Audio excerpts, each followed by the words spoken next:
may have tears in your eyes over this one, but for a completely different reason. Today and tomorrow, we'll see nurses from 55 trusts in England walk out over continued pay disputes. However, agency staff are being offered £40 an hour to help with the strike. Figures show the NHS in England handed £3 billion to agencies to provide doctors and nurses at short notice last year, which is up 20% on 2021. It's one of those stories you look at and think, well, there must be a reason for this. There must be a sensible reason for this. There must be a reason why you're not paying the nurses what you're paying them. So I checked just before we came on air, because we know what the agencies are getting, £40 an hour. How does that equate to a registered nurse on a salary in the NHS? They're on £17.70 an hour. That's crazy. So you're paying more than double. And like you just said, Philip, I'm not an economist, and I'm sitting there thinking, well, if we can afford to pay thousands of staff more than double, surely we can find a pay rise that meets the needs of the nurses. Who is it that makes that decision? Like, who is it that goes, oh, yeah, OK, well, we're going to have to get... Like, where... Well, they will say... The government will say it's the pay body, but the pay body came in with its... The NHS managers, will it? I think the nurses is, because it's public sector pay, they go to pay bodies, and the pay body made its pronouncement before the Ukraine financial crisis. So the recommended award, I think, was 4% or 5%, 4.5%, and yet at the time it was coming through and the nurses announced they were going to strike, inflation was over 11.5%. So the pay rise becomes a pay cut, and public sector workers across the board, even with inflation going down a bit, have taken a 6 to 7% pay cut. Is it, Vanessa, because when you look at it and try to analyse this, because it just doesn't seem... Doesn't add up to remotely sensible. No. Is it because it would set a precedent? I think it's because they've had such an appalling problem with recruitment and retention, and they've got so many empty posts where they need to have nurses. And I also think if they just ask the nurses, would you get more people to be nurses? Do you love your job? Is it a vocation? Does it give you happiness? And they will say yes, yes, yes. And they say, well, why have you left them? Why are you leaving? And how do we get more nurses? And the answer is that they have to, A, stop making nursing a university degree course, because actually a practical, vocational qualification was always excellent and more than sufficient. They need to give nurses back the allowance that they used to get while they were qualifying, which isn't a great deal of money, but was just enough to keep people going while they were qualifying. And they need to make it look like an attractive job that people can afford to do, rather than a luxury that you have to be rich to do. You say ask them why they're leaving, but would some of them say, well, the reason I'm leaving is so that I can join an agency and get double the money? Of course they would, and who could blame them? Who could blame them? There was a message on the Dorset County Hospital website that says, while all our wards will be safely staffed during industrial strike action, additional support from families and friends would be welcome during this time so that our nursing staff can focus on clinical care, for example, assist with meal times. I mean, people saying, oh, this is putting people's lives at risk. I mean, they're giving an example of assisting with meal times. I mean, this is general caring for a loved one. Well, that's the kind of thing that most loving people do anyway, and that families all over the world do in hospitals. You always see families helping their grandma to have her lunch or something, but that completely ignores all the people that don't have family. What are they supposed to do? If everyone else's family comes in and, feeds them and dresses them and helps them go to the loo, and they're just stuck there in the bed with no family, it's and people's families move all over the world and away from where they live. That's just not... Absolutely. That's not something that you can rely on, is it? Is there a possibility we're just looking at the bad stuff here and saying, well, if you haven't got family, that won't work? But then perhaps they would say, well, if they haven't got family, then we will be there for that.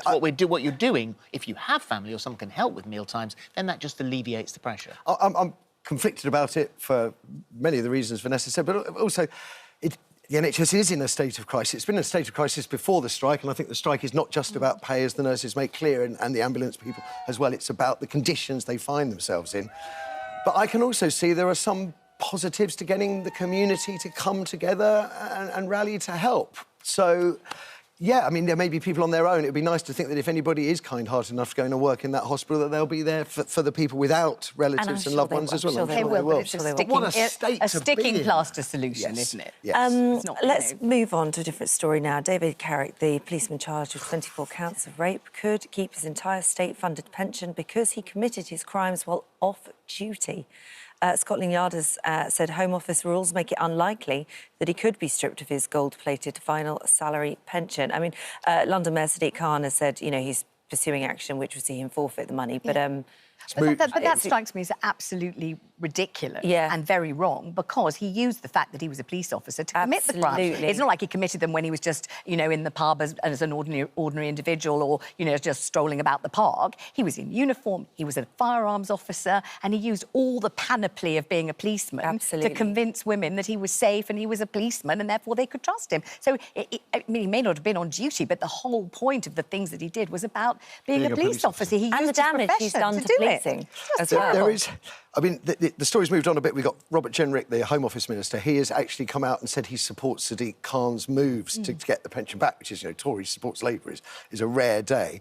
Vera Baird, Dame Vera Baird, a former Victims Commissioner, says it would be a really good idea if you could, and I love this, you take the pension away from him and you give it to the victims. I mean, that's a great use of the money that's been accrued. So many victims, however. I have to Wouldn't be say much that money. I am also 24 counts of rape, acknowledging 48 rapes. He's 48 years of age. There's a part of me that would just like to say, I really hope he never comes out, so the pension issue just becomes utterly irrelevant. Yeah. You know, 48, 50, Do you still get your pension if you're in prison? No. I think you can claim it when you come out, so it will still accrue.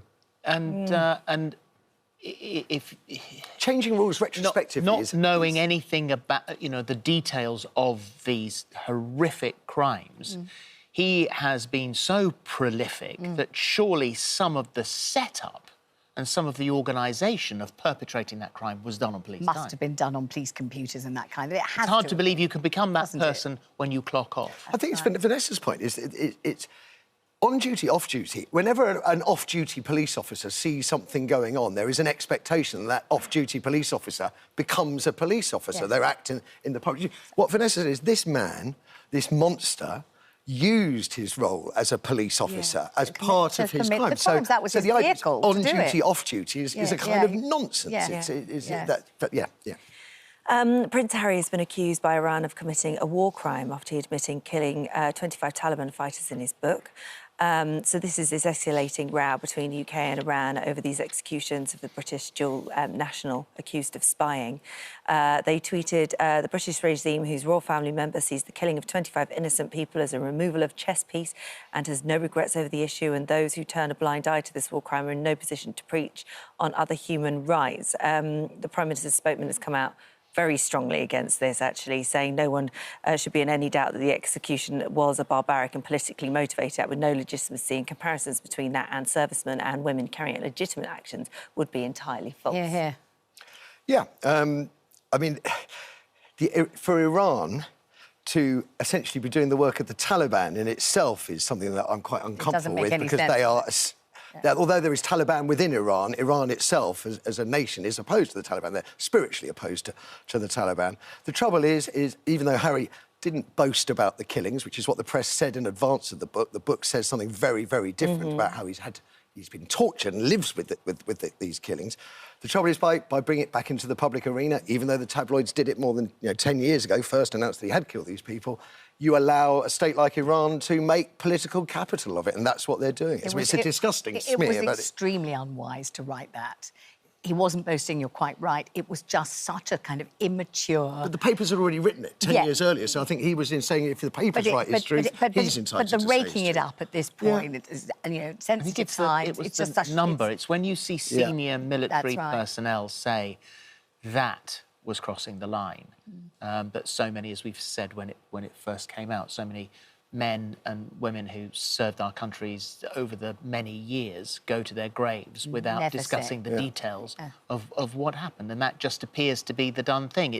Harry also said that he, in his defence, which seemed like it was rapidly put together, that it was to prevent servicemen and women taking their own lives, which anything for in that regard is great. However, that's not mentioned in the book. It's not mentioned in that passage at all, that I hope this helps you if you've served the country. I think it was very unwise, and I'm flabbergasted that either lawyers or publishers or editors or somebody didn't say, let's take that paragraph out. On this subject of the execution, there are many people who say, hang on a second, this has become politicised because you're sending killer drones to Ukraine.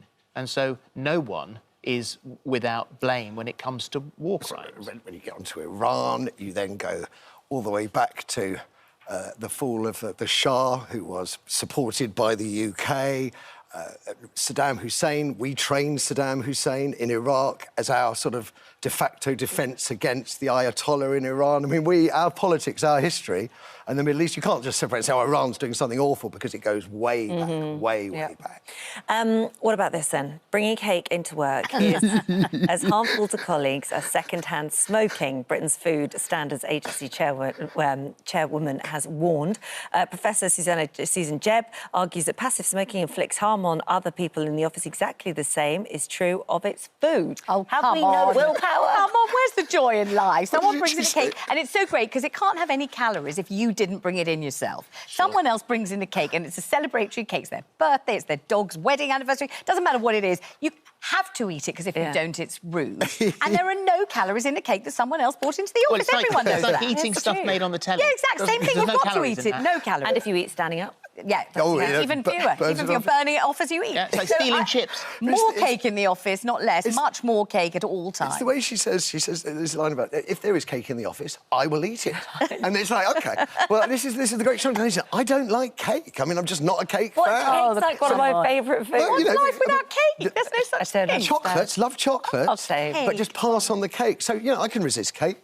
Drinks around the office, that would be It's when you look at something like that and think, wasn't there anything else you could have been doing rather than just recruit yourself to the fun police? Everyone at work is hungrier. Any food at work, so while you're working, when you weren't necessarily expecting it, it's just completely delicious. It's like a gift from heaven. It's so true. Oh, my God, yes. And we deserve something. Cake. A little bit of joy. It makes you wonder where willpower is. No one should listen to this advice. No one. Everyone should continue to bring cake at all times. And also, it's good for you in a way, because if you're baking that cake, that's a moment of mindfulness. You're baking, you're spending time, you're not watching a screen. It's generous. Hospitality. It's totally in every way.